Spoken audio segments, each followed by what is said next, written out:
Гимн Российской Федерации. Флаги поднят.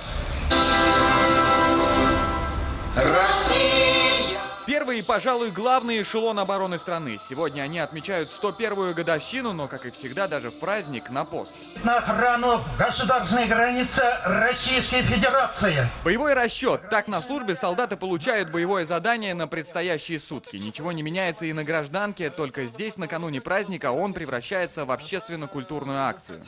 Сегодня здесь и Халил Махмутов вместе с семьей. Он не был на боевом расчете с 96-го, тогда на границе он задерживал крупные партии наркотиков. Наша задача была стоять, пресекать все эти возможные провокации и сами переводы наркотрафика самого и оружия. Потому что без российских погранвойск я уверен, что другие силы бы там не справились. Вспоминают боевых товарищей и в Мамадыше. Сегодня здесь служат 400 представителей погранвойск. Кто-то вспоминает былые времена, а кто-то мечтает, чтобы их сыновья скорее надели зеленый берет. У меня сейчас сын идет по военной линии. Очень хочет попасть, но, к сожалению, не берут. Он даже закончил военную кафедру и звание лейтенанта, но хотелось бы, чтобы попал в хорошие войска.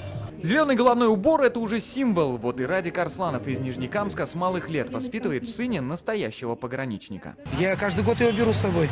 Каждый год прививая любовь, наверное, не только к празднику, вообще вот, не знаю, чувство, сердце зовет просто.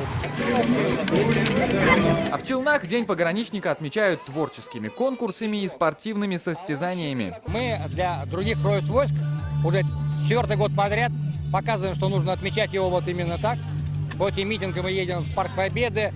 Заранее мы провели песенный фестиваль отборочный. Сегодня будет гала-концерт, футбол, посвященный военно-спортивная эстафета. И, конечно же, на этой службе не обойтись без четвероногих помощников. Никакая техника не может заменить этих умных собак.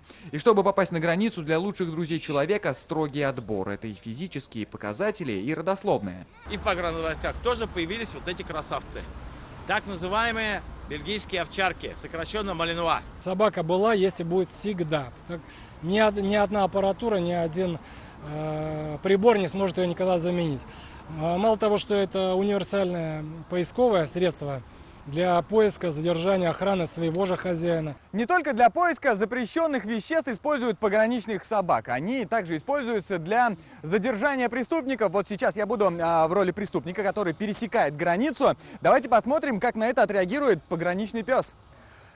Ленар Гинатуллин, Ильшат Мухаметов, ТНВ, Татарстан. Фу, какой? Ну-ка иди сюда!